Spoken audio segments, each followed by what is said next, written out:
Halo semuanya, selamat datang di Opsi, obrolan seputar program studi.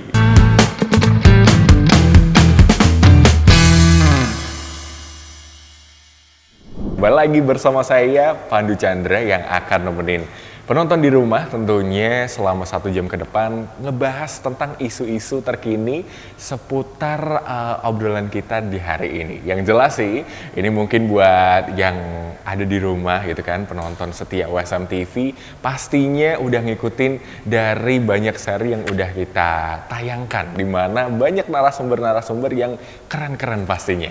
Dan kali ini kita akan sama-sama ngobrolin satu topik yang dekat sekali dengan anak muda, di mana isu-isu yang kita angkat di episode kali ini lagi hangat dibicarakan. So, siapa narasumber di episode kali ini yang akan Pandu interview? Dan tentunya mungkin just information aja, Pandu kasih spill sedikit nih tentang obrolan kita di hari ini. Karena hari ini kita akan ngobrolin tentang salah satu prodi yang ada di Universitas Semarang, yaitu program studi S1 Psikologi. Dan nanti untuk informasi aja, di mana psikologi ini adalah disiplin ilmu yang mempelajari seputar mental, pikiran, dan juga perilaku manusia, di mana di dalamnya ini akan ada banyak sekali hal-hal menarik yang pastinya akan penonton dapatkan. So, jangan kemana-mana. Kali ini Pandu mau ajakin nih, di mana udah bersama-sama dengan Pandu di sini.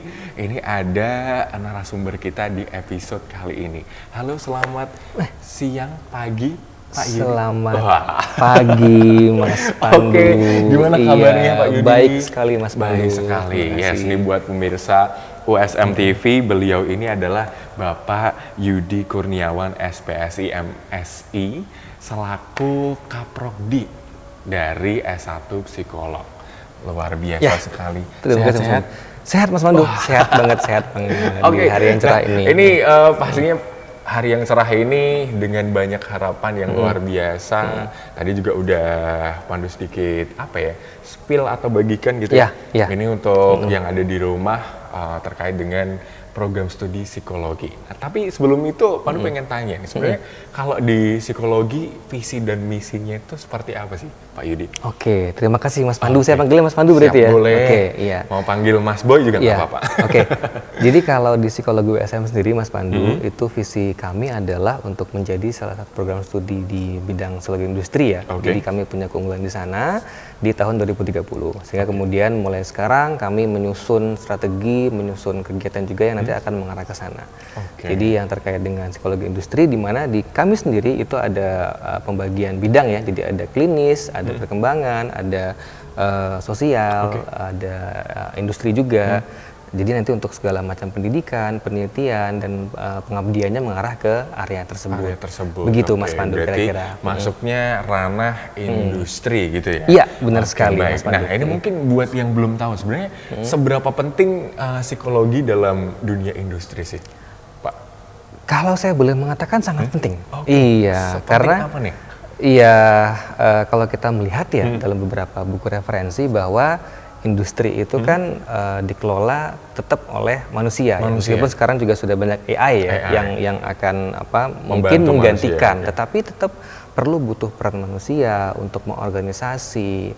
Dan di situ kan tidak cuma dalam sisi industri saja ya, tapi juga dari sisi mentalnya. Artinya bagaimana kemudian misalkan stres kerja itu berdampak ke pekerja. Misalkan Mas Pandu nih lagi kerja gitu ya, kemudian stres, kemudian akhirnya jadi nggak optimal. Nah, gitu kira-kira Mas Pandu. Berarti lebih menangani tentang sumber daya manusianya itu sendiri. Iya, gitu ya. Benar sekali Mas Pandu. Luar biasa nih. Mungkin buat yang ada di rumah penonton setia USM TV masih bertanya-tanya, sebenarnya di psikologi ini ada apa aja sih, Pak? Maksudnya entah apa yang jadi daya tariknya nih di prodi ini? Di prodi kami ya di psikologi USM, jadi memang tadi selain keahlian di psikologi industri ya, kami juga di sini pertama punya SDM yang qualified di bidangnya. Jadi kami punya 29 dosen, di mana 2 itu adalah guru besar. Jadi kami punya Prof. Hardani di psikologi industri ya, dan juga ada Prof. Rini di bidang psikologi umum. Dan sebagai informasi, di Jateng sendiri itu baru ada 3 guru besar psikologi, dan 2 ada di Maaf 4 ya, dan 2 ada di USM. USM. Ya, jadi kan luar biasa ya berarti ya USM. Ada 2 dari 4 Iya, benar sekali. setengahnya sendiri. Separuhnya ada, benar sekali. Oke. Nah, ini yang jadi pertanyaan selanjutnya. Sepanjang Pandu keliling-keliling di Fakultas Psikologi. Pertama di dalamnya ada prodi S1 Psikologi. Nah, ini kan ada satu JLP. Ya, Jasa benar. Layanan psikologi. Benar sekali. Ini sebenarnya seperti apa sih? Oke, jadi kami selain juga di area penelitian dan pendidikan ya, kami juga membuka layanan bagi masyarakat. Jadi terkait dengan konsultasi atau mungkin assessment ya, pemeriksaan psikologi, termasuk juga konseling ya bagi masyarakat umum itu juga kami buka. Nah, di situ dikelola oleh JLP tadi. Yang ketuanya adalah juga dosen kami, namanya Ibu Maria Wangge, yang psikolog begitu. Jadi silakan kalau ada nanti mungkin pemirsa ya yang mungkin perlu layanan atau mungkin perlu nih, misalkan anak saya mungkin butuh tes kesiapan sekolah nih masuk SD ya, itu sangat mungkin sekali untuk datang ke kami, dan kami sudah juga dengan jenis pendidikan juga sudah kerjasama. Jadi sudah ada MOU dan memang ditunjuk ya, sehingga kemudian kalau memang yang ada keperluan itu bisa ke kami untuk kemudian diteskan ya. Bisa beberapa diteskan di sana. Bisa banget. Bisa banget. Jadi ini mungkin buat pemirsa yang ada di rumah, gunakan jasa layanannya boleh sekali. Nah, benar. Selanjutnya nih, ini sebenarnya dari banyak mungkin kejadian yang ada. Ya.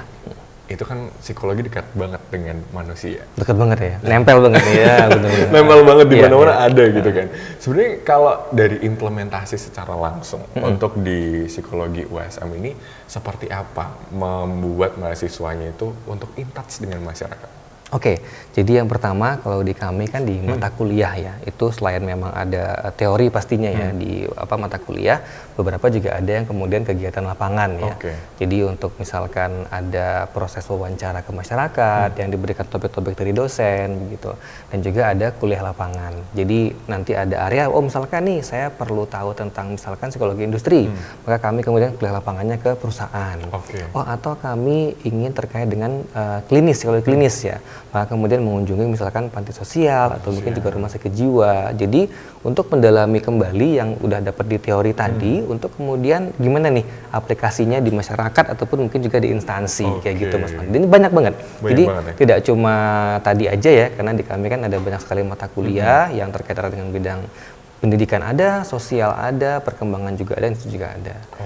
Dan juga termasuk dengan beberapa instansi juga, beberapa dinas ya. Jadi juga bisa magang mahasiswa, misalkan terkait dengan dinas pemberdayaan perempuan anak ya. Jadi mahasiswa misalkan dapat pengalaman dari sana terkait dengan misalkan penanganan kasus dan lain-lain seperti itu Mas Pandu. Berarti memang banyak sekali nih buat pemirsa yang masih bertanya-tanya, wah ini nanti kalau kuliah psikologi harus kemana dan ngapain? Ternyata banyak sekali hal yang bisa dimanfaatkan untuk menunjang proses belajar mengajar pastinya. Nah selanjutnya nih Pak Yudi, dimana mungkin banyak orang beranggapan psikologi identik dengan ilmu kejiwaan dan ditambah lagi untuk membaca kepribadian.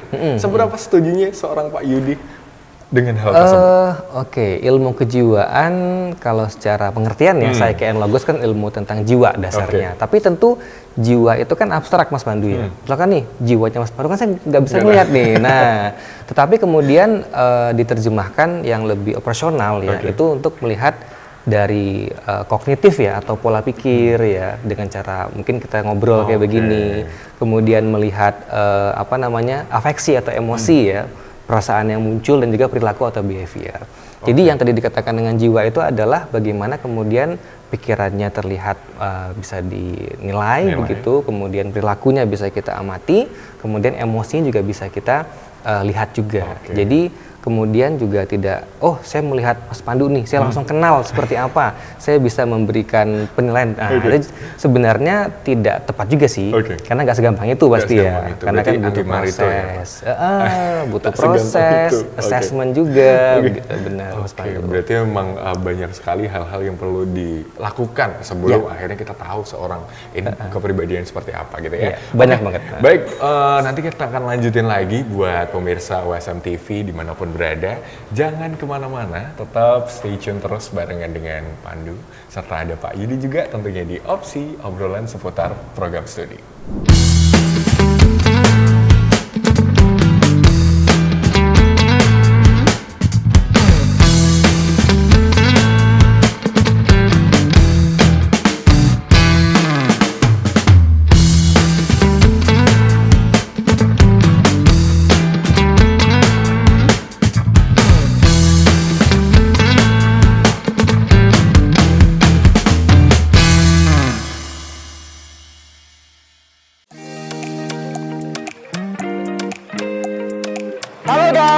datang di Universitas Semarang. Mau tahu lebih lanjut tentang USM? Yuk kita cari tahu.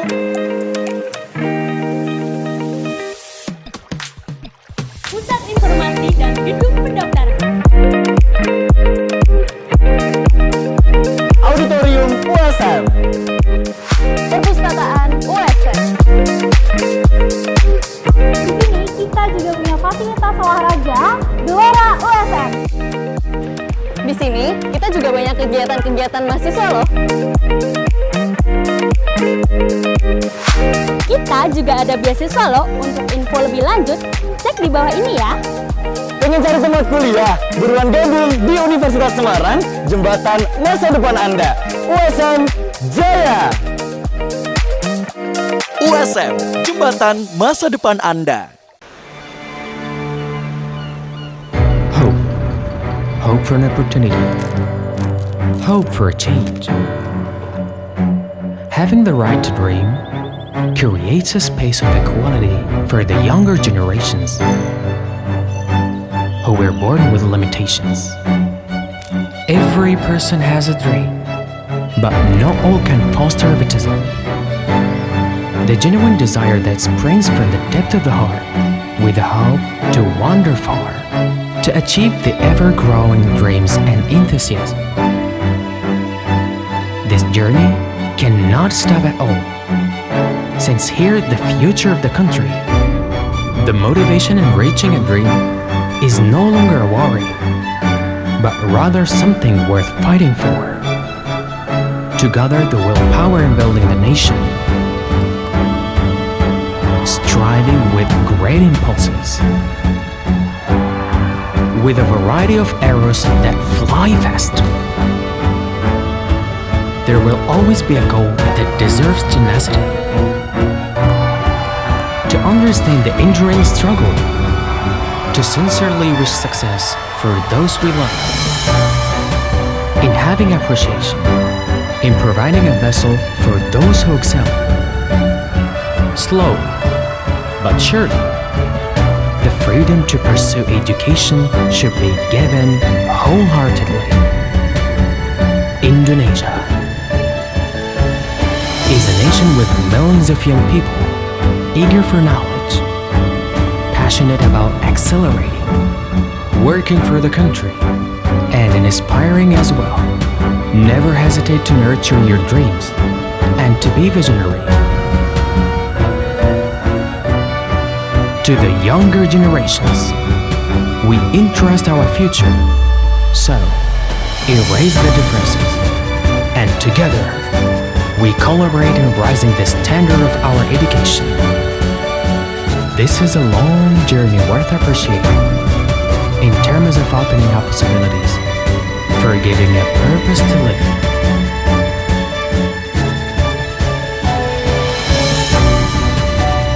Dengan hati berinovasi membangun negeri.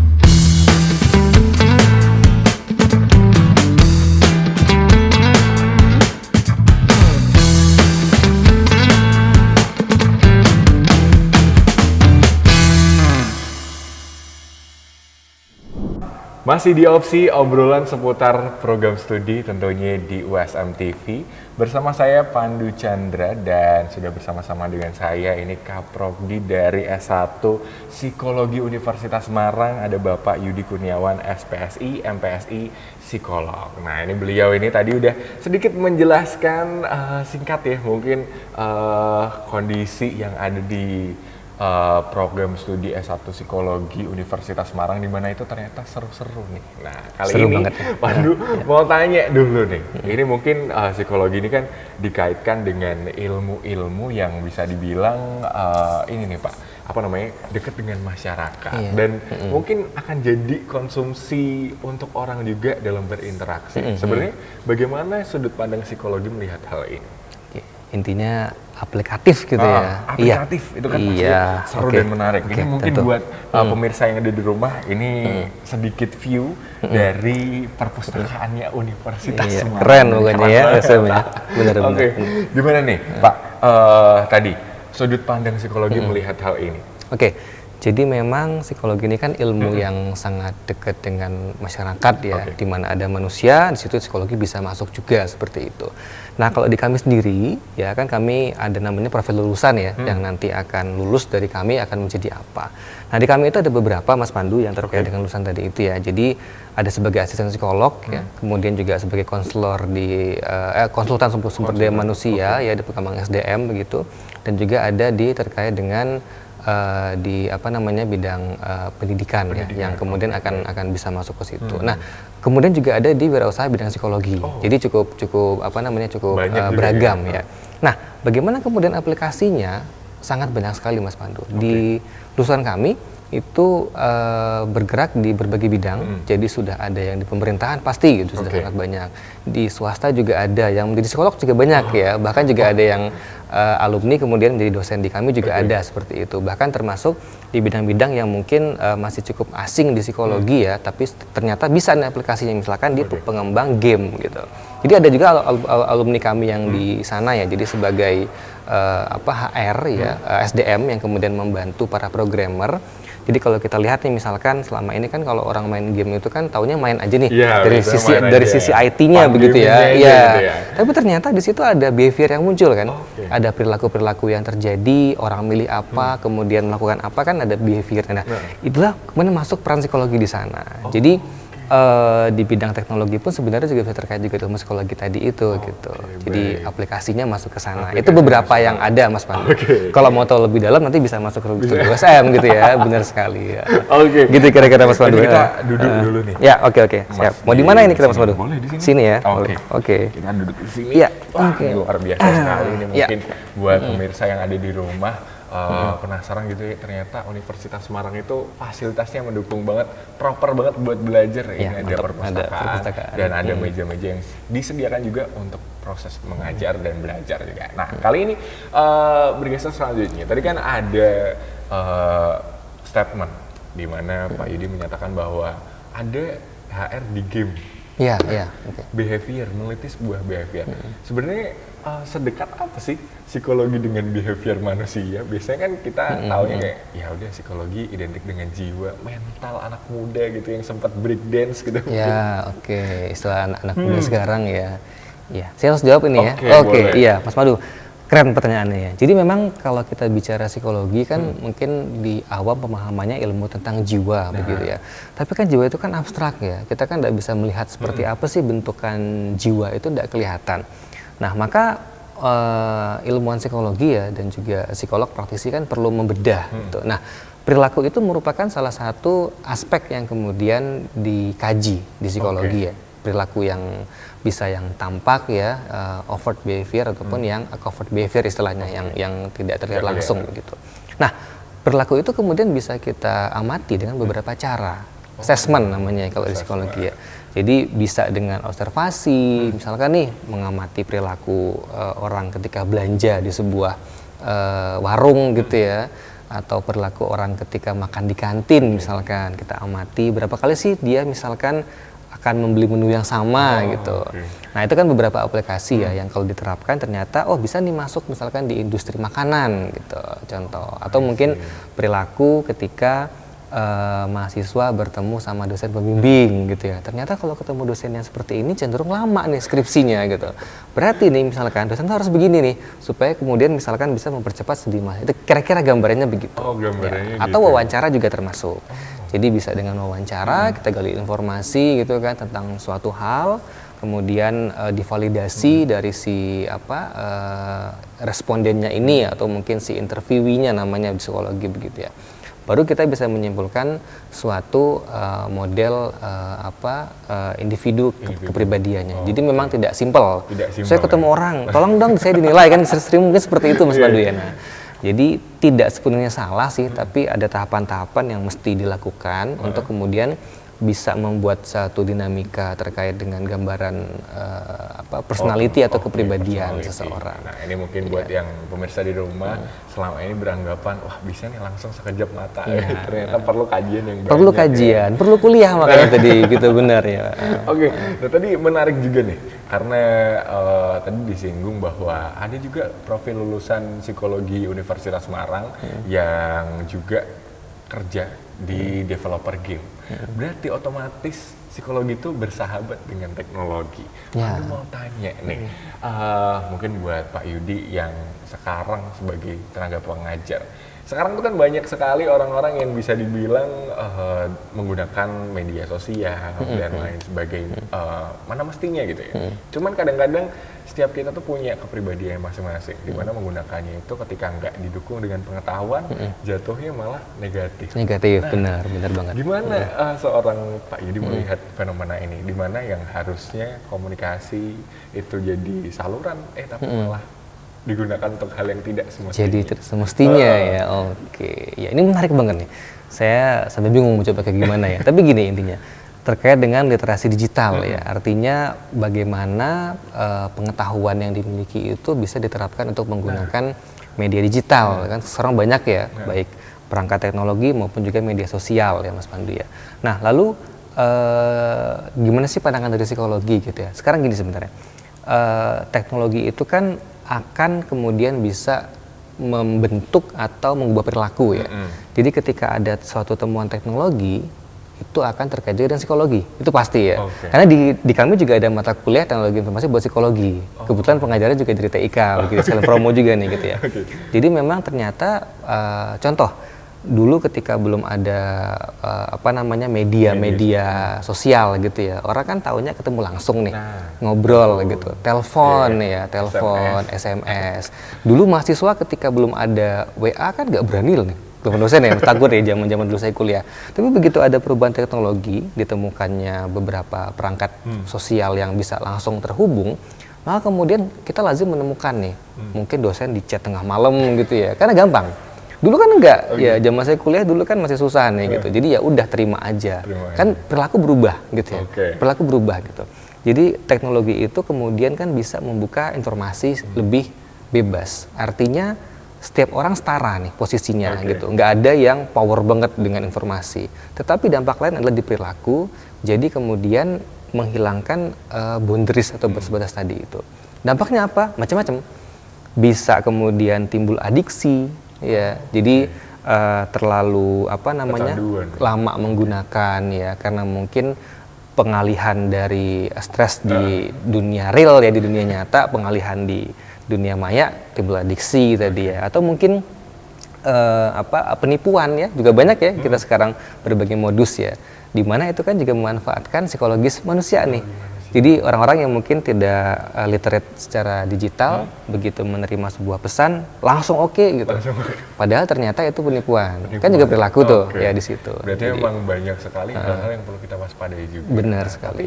Nanti Pandu akan ulik lebih lagi karena menarik mungkin buat ini pemirsa yang ada di rumah sering pakai ini dan itu. Nah, kita akan belajar gimana sih cara mensinkronis itu semua. Nah, jangan kemana-mana, pokoknya tetap stay tune terus tentunya di Opsi, obrolan seputar program studi.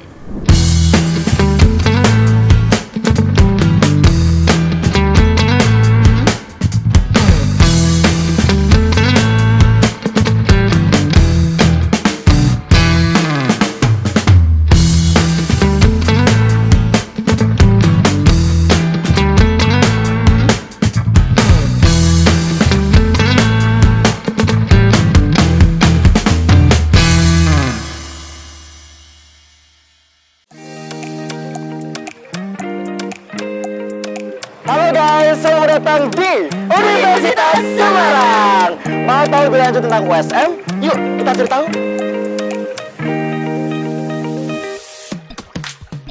Pusat Informasi dan Gedung Pendaftaran. Auditorium USM.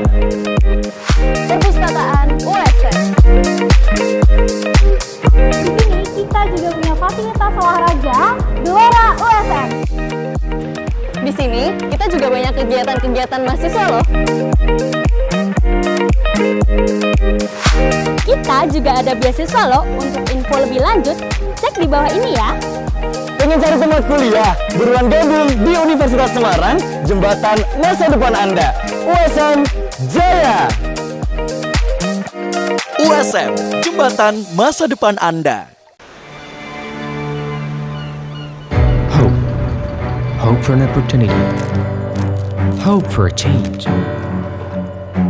Having the right to dream creates a space of equality for the younger generations who were born with limitations. Every person has a dream, but not all can foster baptism. The genuine desire that springs from the depth of the heart, with the hope to wander far, to achieve the ever-growing dreams and enthusiasm. This journey cannot stop at all, since here the future of the country, the motivation in reaching a dream is no longer a worry, but rather something worth fighting for. To gather the willpower in building the nation, striving with great impulses, with a variety of arrows that fly fast. There will always be a goal that deserves tenacity. To understand the enduring struggle, to sincerely wish success for those we love, in having appreciation, in providing a vessel for those who excel. Slowly, but surely, the freedom to pursue education should be given wholeheartedly. Indonesia is a nation with millions of young people eager for knowledge, passionate about accelerating, working for the country, and inspiring as well. Never hesitate to nurture your dreams and to be visionary. To the younger generations, we entrust our future. So, erase the differences, and together, we collaborate in raising the standard of our education. This is a long journey worth appreciating in terms of opening up possibilities, for giving a purpose to live in.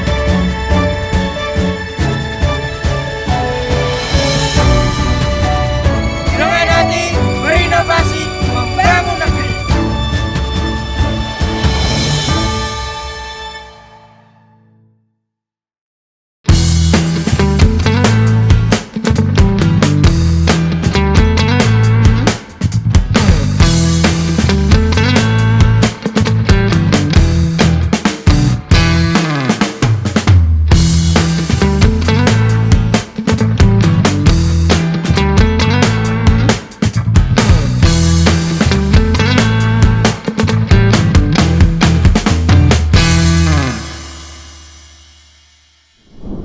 Masih di opsi obrolan seputar program studi dan masih barengan dengan Pandu dan juga Pak Yudi nih di kesempatan yang baik ini. Oke, ini kebetulan ada kursi. Oke. Mari kita duduk Iya, di sini langsung aja sini ya. biar enak ngobrol ya kan.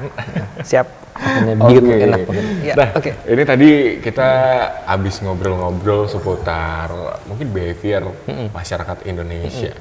Dan mungkin juga banyak sekali hal-hal yang bisa dijumpai di sana. Sampai salah satunya tadi ada Pak Yudi sampaikan ada alumni dari Fakultas Psikologi. Ini yang bekerja juga di salah satu tempat usaha yang itu mengembangkan game gitu ya, bidang behaviornya. Oke, baik. Nah, ini kan masih berkaitan dengan platform media nih, Pak. Ini beberapa waktu lalu di media itu banyak sekali hal-hal yang bertebaran, informasi yang bertebaran seputar kasus kekerasan gitu, KDRT dan juga kekerasan seksual. Sebenarnya tanggapan seorang psikolog mungkin ya, melihat fenomena ini tuh seperti apa sih? Iya, ya pasti yang pertama prihatin ya. Artinya ada peningkatan kasus, kalau kita melihat data pun juga trennya meningkat seperti itu. Tapi memang kenapa itu terjadi ya? Jadi sebenarnya ada banyak faktor ya Mas Pandu ya, kenapa kemudian bisa terjadi kekerasan ya. Ditambah lagi memang dengan dunia digital ya, itu semakin membuat ruang bagi pelaku ya untuk kemudian meluaskan area cakupan perilakunya gitu. Jadi dulu mungkin sempat bukan dulu ya, sampai sekarang ya stigma ya bahwa oh ini karena pakaian nih misalkan ya, atau mungkin karena tampilan fisik kemudian menjadi korban. Padahal tidak sebenarnya. Artinya kemudian kenapa pelaku itu bisa melakukan ya, sebenarnya ada banyak faktor ya. Artinya kan ada kontrol di diri kita yang itu kan kita kendalikan. Tetapi pada beberapa kasus ya itu kemudian loss ya, karena mungkin ada stresor ataupun ada intensi juga untuk melakukan ya, ada relasi kuasa juga. Jadi posisi antara dua pihak tadi, pelaku itu punya power yang lebih dibandingkan si korban gitu. Itu namanya relasi kuasa ya, baik mungkin dari sisi pengaruh, dari sisi kekuasaan ataupun yang lainnya. Kemudian si pelaku memanipulasi gitu. Jadi misalkan memaksa, kalau kamu nggak begini nanti kamu akan saya gitu, akan saya ancam atau apa gitu ya. Kalau kamu tidak mengikuti yang saya lakukan, kamu kemudian akan atau bahkan mungkin sampai dengan dibunuh ya. Nah, terjadilah kemudian kekerasan tadi, entah mungkin verbal, fisik, apalagi psikologis ataupun mungkin dari sisi finansial itu juga terjadi, atau bahkan mungkin KDRT ya dalam rumah tangga. Nah, hingga kemudian korban ini kan mengalami banyak hambatan nih, ya mungkin mau melapor takut, diancam gitu kan, mau diem trauma kayak gitu, jadi susah kan ya. Kemudian dari penanganan individual memang kami menyarankan begitu ada indikasi seperti itu memang bisa mencari bantuan segera terdekat ya. Jadi layanan atau mungkin berupa bantuan awal ya, atau bahkan mungkin langsung melapor ke pihak yang berwenang gitu. Oke, baik. Iya. Nah, ini kan berarti setelah kejadian mungkin ya, korban ini kan pasti secara tidak langsung mengalami trauma. Iya. Trauma yang dialami dari mungkin kasus-kasus yang harusnya tidak diterima tapi dia terima itu. Itu sebenarnya dalam proses penyembuhan itu bisa disembuhkan atau enggak sih? Oke. Mungkin sedikit saya luruskan Mas Pandu ya, tidak selalu trauma ya, tapi lebih tepatnya adalah problem psikologis. Jadi bisa beragam nanti ya, mungkin bisa berupa kecemasan, trauma adalah salah satunya begitu. Yang itu mungkin iya, mungkin tidak, tergantung asesmen dari dari psikolognya seperti itu. Nah kemudian apa yang mesti dilakukan terkait dengan hal tersebut begitu ya, dan bisa pulih nggak kan, jadi begitu ya, bisa pulih. Nah jawabannya adalah melihat dari kasus ya, variasinya, kemudian seberapa cepat tertangani juga. Artinya semakin cepat mendapatkan bantuan psikologis awal, tentu akan semakin besar kemungkinan pulih. Ya. Tapi ini sekalian menyampaikan barangkali buat pemirsa WSM TV ya, bahwa di Kota Semarang itu sendiri sebenarnya juga sudah ada namanya layanan kekerasan gitu, bahkan sampai tingkat kelurahan gitu. Jadi ada yang namanya jaringan perlindungan perempuan dan anak, bahkan di kecamatan juga ada perlindungan perempuan anak. Yang itu nanti juga bisa dibantu secara psikologis gitu. Dan psikologi USM ya, ini juga sudah bekerja sama Mas Pandu dengan Dinas Perlindungan Perempuan dan Anak Kota Semarang. PPA berarti. Benar sekali. Saya kemudian kami juga sering bekerja sama, baik itu untuk pelatihan bagi pendamping ataupun ketika ada kasus, itu kemudian dosen-dosen kami yang luar biasa juga ikut membantu untuk penanganan tadi. Jadi gitu Mas Pandu. Jadi bisa langsung ke kami juga bisa seperti itu. Berarti untuk pemirsa WSM TV ini banyak sekali saluran-saluran yang bisa kita gunakan untuk berkonsultasi ataupun untuk menyampaikan nih apa yang kita rasakan gitu ya. Dan ini yang selanjutnya mungkin buat pemirsa WSM TV yang ada di rumah belum tahu, ada yang belum tahu mungkin. Gimana sih sebenarnya buat kita ketika tahu nih mungkin ada seseorang yang dalam tekanan atau kecemasan dan lain sebagainya butuh ekspresi untuk menceritakan, sebenarnya respon apa sih yang harus kita tunjukkan, Pak? Respon ketika kita punya masalah ya. Jadi memang kalau saya sering menyampaikan di kelas ya, kita kalau melihat masalah tuh anggap kayak balon gitu ya. Balon itu kan kalau kecil ya, belum kita tiup kan elastis ya. Kita mau tertutup aman tuh, nggak pecah. Tapi begitu kemudian diisi oleh udara, pelan-pelan kan lama-lama kalau nggak dikeluarkan kan meledak ya. Nah begitu pula diri kita ya. Jadi sebenarnya kita setiap manusia itu punya yang namanya kapasitas emosi tadi. Jadi begitu emosinya itu udah tercapai penuh dan nggak dikeluarkan atau coping bahasa psikologisnya, maka itu akan sangat berpotensi untuk memicu masalah tadi. Level ringan sampai dengan yang berat gitu. Jadi memang pada prinsipnya adalah perlu untuk di coping ya. Jadi tidak menumpuk lama gitu ya. Teman cerita yang pasti dan memang kalau ternyata misalkan pemirsa WSM TV merasakan butuh bantuan ya, maka sangat mungkin untuk ke profesional. Bisa ke psikolog termasuknya ke USM seperti itu. Baik. Berarti untuk anggapan masyarakat wah tabu nih kalau datang ke psikolog itu sebenarnya salah ya? Iya, jadi stigma itu perlu pelan-pelan kita kikis ya, bahwa tidak tabu dan juga bukan merupakan hal yang mungkin tanda kutip memalukan gitu ya, bahkan justru sangat disarankan. Ya, karena nanti akan dibantu oleh profesional, akan dibantu untuk melihat bagaimana masalahnya dan kemudian bisa lebih nyaman secara psikologis gitu. Oke, baik. Berarti memang banyak caranya. Banyak cara. Kami juga punya banyak psikolog gitu. Nah ini mumpung banyak nih pemirsa WSM TV, jadi bisa dimanfaatkan dengan sebaik mungkin gitu. Bisa banget. Ya. Oke, dan selanjutnya mungkin setiap kita tuh kan punya teman.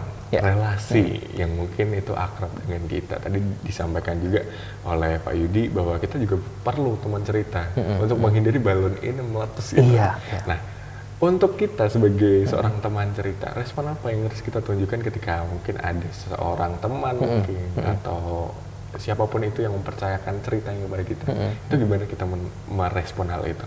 Iya. Yang pertama ya, ketika ada mungkin teman yang percaya, kemudian dia cerita, misalkan Mas Pandu gitu ya, Pandu, aku mau cerita nih gitu ya. Nah, maka respon awal kita adalah menerima dulu ya. Jadi menerima, kemudian mendengarkan apa yang ingin disampaikan ya.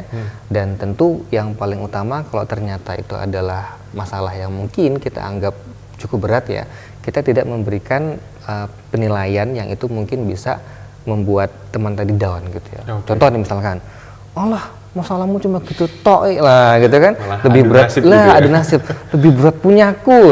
Nah itu kan kemudian akan membuat tidak nyaman pastinya ya, dan mungkin juga akhirnya dia ya udah deh nggak pengen cerita sama Pandu gitu ya. Maka yang pertama adalah mendengarkan tadi ya. Pada beberapa kasus dan juga pada banyak penelitian ya ditemukan bahwa mendengarkan aktif ya itu sudah sangat membantu sebenarnya. Jadi kita dalam bantuan psikologis awal ya, jadi tidak memberikan judgement yang berlebihan, tidak memberikan stigma gitu ya. Allah cuma gitu toh gitu ya. Nah itu sangat membantu tadi Mas Pandu. Di awal sekali. Jadi menjadi pendengar yang baik bagi orang yang membutuhkan. Itu udah luar biasa memberikan bantuan gitu. Luar biasa sekali. Berarti pertolongan yang bisa kita lakukan sesederhana itu. Menjadi teman cerita itu udah bener banget. Keren sekali. Oke. Dan mungkin buat pemirsa WSM TV banyak sekali insight-insight yang pastinya menarik juga.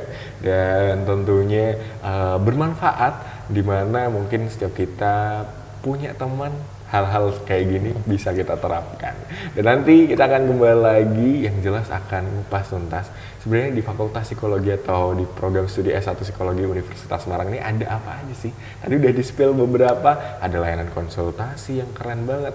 Nanti kita akan kupas lebih lagi, so jangan kemana-mana, tetap stay tune terus di Opsi obrolan seputar program studi.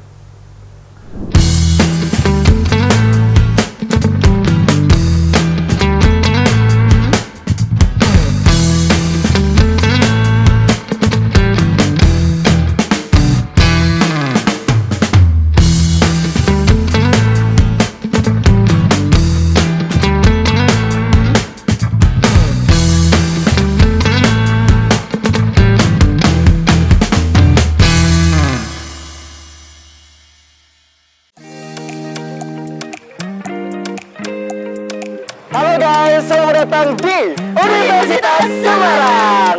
Mau tahu lebih lanjut tentang USM? Yuk kita cari tahu.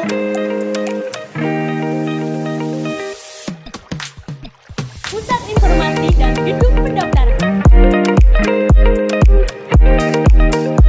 Auditorium USM. Perpustakaan USM. Di sini kita juga punya fasilitas olahraga Gelora USM. Di sini kita juga banyak kegiatan-kegiatan mahasiswa loh. Kita juga ada beasiswa loh. Untuk info lebih lanjut, Cek di bawah ini ya. Pengen cari tempat kuliah? Buruan gabung di Universitas Semarang, jembatan masa depan Anda. USM Jaya! USM, jembatan masa depan Anda. Hope. Hope for an opportunity. Hope for a change. Having the right to dream creates a space of equality for the younger generations who were born with limitations. Every person has a dream, but not all can foster egotism. The genuine desire that springs from the depth of the heart, with a hope to wander far, to achieve the ever-growing dreams and enthusiasm. This journey cannot stop at all, since here the future of the country, the motivation in reaching a dream is no longer a worry, but rather something worth fighting for. To gather the willpower in building the nation, striving with great impulses, with a variety of arrows that fly fast. There will always be a goal that deserves tenacity. To understand the enduring struggle, to sincerely wish success for those we love, in having appreciation, in providing a vessel for those who excel. Slow, but surely, the freedom to pursue education should be given wholeheartedly. Indonesia is a nation with millions of young people eager for knowledge, passionate about accelerating, working for the country, and inspiring as well. Never hesitate to nurture your dreams and to be visionary. To the younger generations, we entrust our future. So, erase the differences, and together, we collaborate in raising the standard of our education. This is a long journey worth appreciating in terms of opening up possibilities, for giving a purpose to live.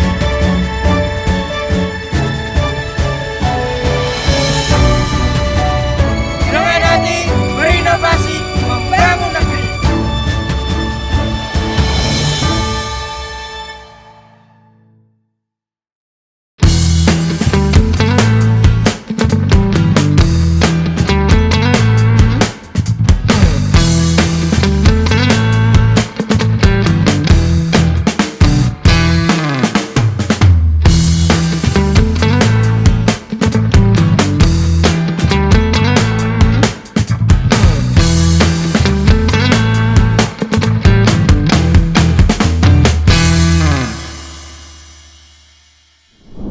Kembali lagi di Opsi, tentunya obrolan seputar program studi. Dan gak terasa nih, kita udah sampai di segmen akhir, dimana tadi kita udah simak obrolan kita mulai dari segmen 1, 2, 3, dan ini keren banget, banyak insight baru yang dibagikan. Semoga buat pemirsa yang ada di rumah bisa nangkap highlightnya ya.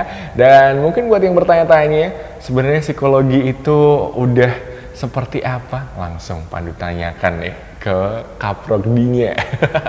Oke, boleh dikasih tahu nggak sih Pak, sebenarnya kalau di psikologi ini udah ada lulusan yang kerja di mana aja nih? Wah, gitu. Mungkin buat yang belum tahu di rumah. Iya, banyak banget Mas, saya bingung jawabnya ya, karena banyak banget benar. Jadi kami kan sejak tahun 99 ya sudah berdiri dan sudah meluluskan ribuan alumni juga begitu.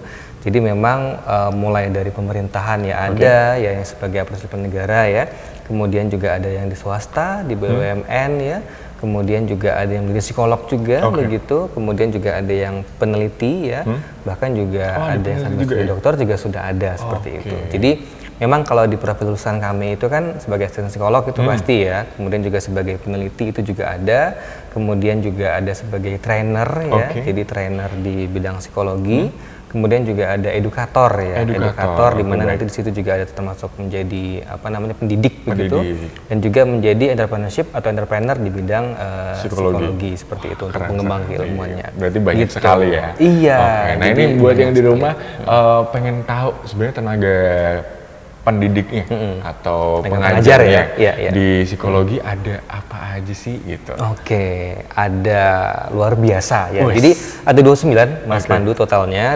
Dua tadi sudah saya sampaikan di awal ya. Ada 2 guru besar, ada Prof Rini, ada Prof Ardani ya. Kemudian ada 9 doktor ya. Wah, oke, dan banyak 20 di level magister, level S2 dan 100 dan lanjut S3 seperti itu. Oke. Jadi tidak salah pilih nanti ya kalau psikologi USM ya, karena semua pengajarnya sangat qualified di bidangnya.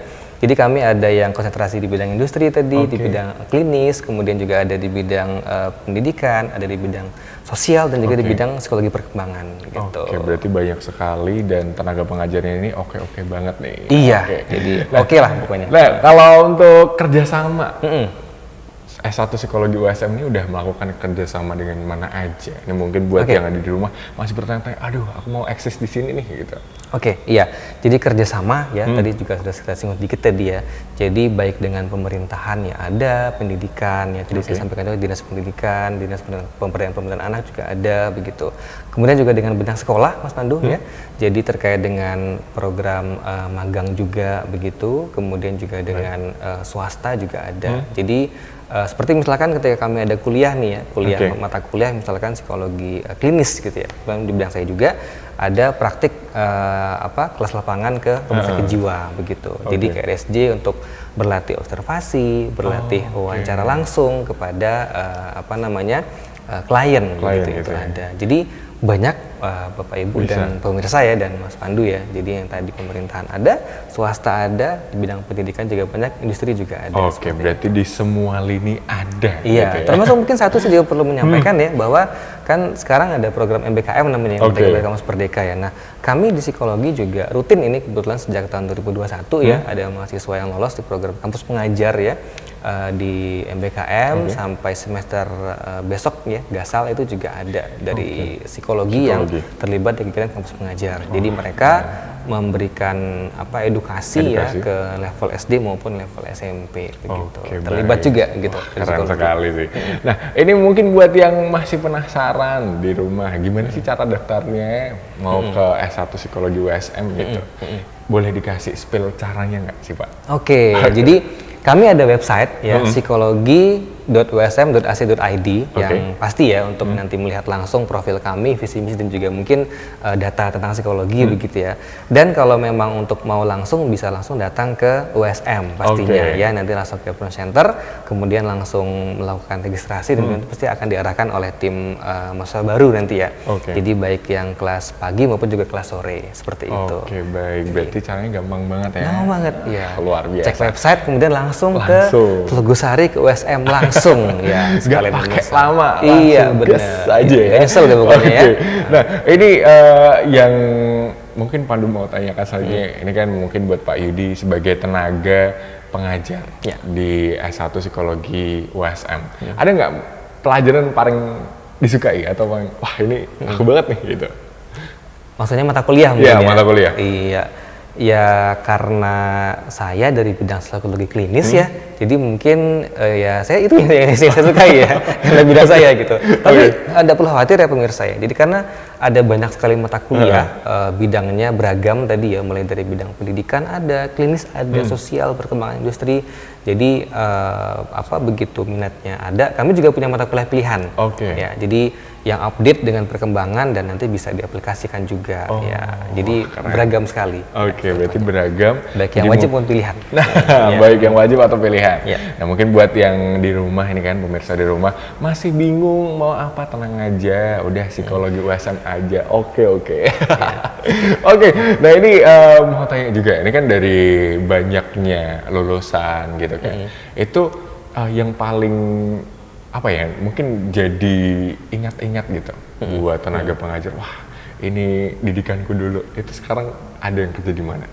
Wah, Sebenarnya banyak ya. Banyak ya. Saya mungkin nggak mau nyebut nama ya karena nggak banyak usah disebut namanya Iya ya, pasti oke, ya. anon ya. Iya anonim. Tapi ya banyak. Ada yang tadi misalkan saya bilang ya. yang Ada di game itu alumni ya? kami juga Oke. yang di Swedia sekarang ya terkait dengan yang game tadi itu.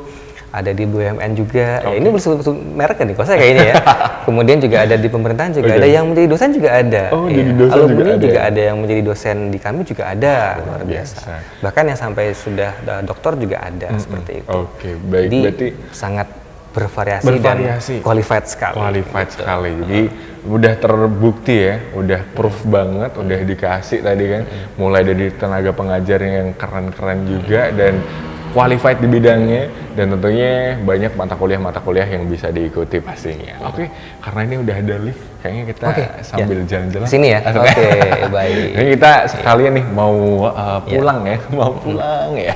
Yes, tentunya tadi udah kita simak obrolan menarik lainnya, jadi banyak informasi yang bisa didapatkan mungkin buat pemirsa USM TV, dan pastinya buat yang masih mikir, aduh harus lanjut studi di mana, langsung aja udah pasrahkan ke S1 Psikologi Universitas Semarang. Tentunya ini kamu bakal dapat fasilitas-fasilitas yang oke banget. Dan ini terakhir, ini mungkin buat Pak Yudi 3 kata yang mewakili S1 Psikologi USM. Oke, 3 kata ya. 1 adaptif, 2 kreatif, 3 inovatif. Adaptif, kreatif, inovatif. Langsung aja nanti datang ke Universitas Semarang, daftarin diri kamu sekarang juga ya. Terima kasih buat Pak Yudi udah sama-sama ngobrol-ngobrol. Nanti kita ketemu lagi di kesempatan-kesempatan yang lain. Dan untuk pemirsa USM TV, terima kasih juga sudah menyaksikan selama 1 jam ini.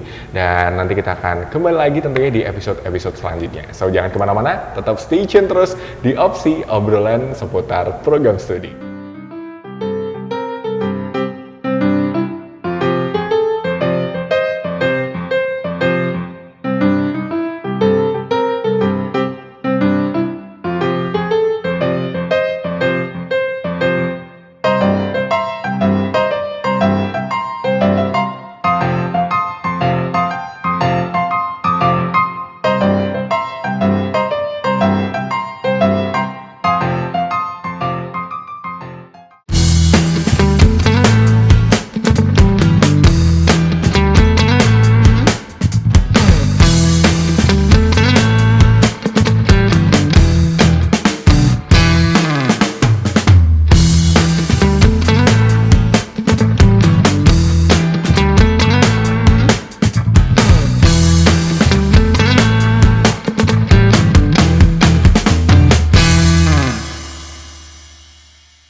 Halo guys, selamat datang di Universitas Semarang. Mau tahu lebih lanjut tentang USM? Yuk, kita cari tahu.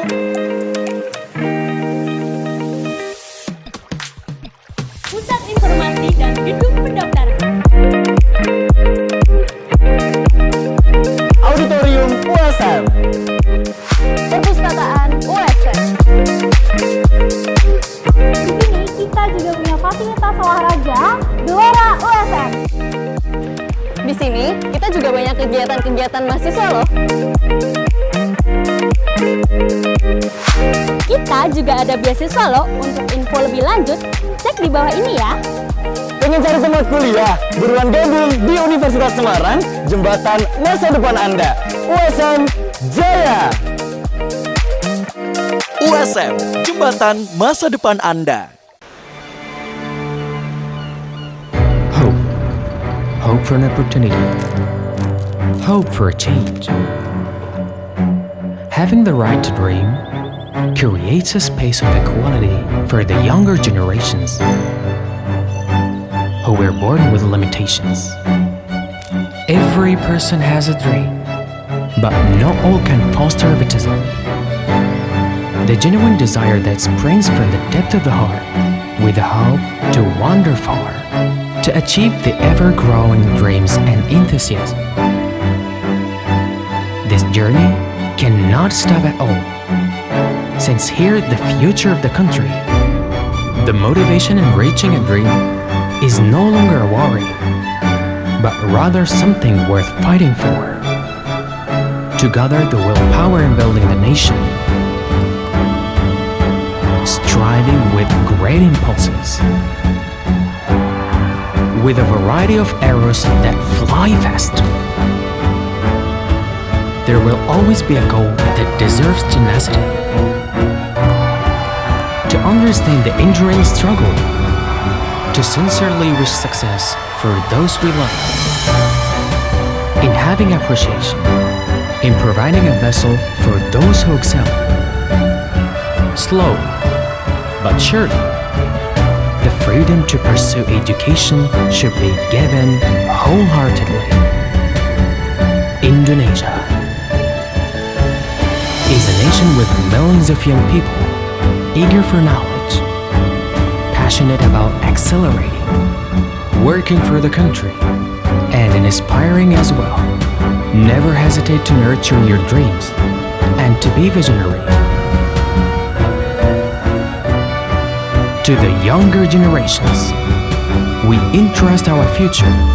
So, erase the differences, and together, we collaborate in raising the standard of our education. This is a long journey worth appreciating in terms of opening up possibilities, for giving a purpose to living.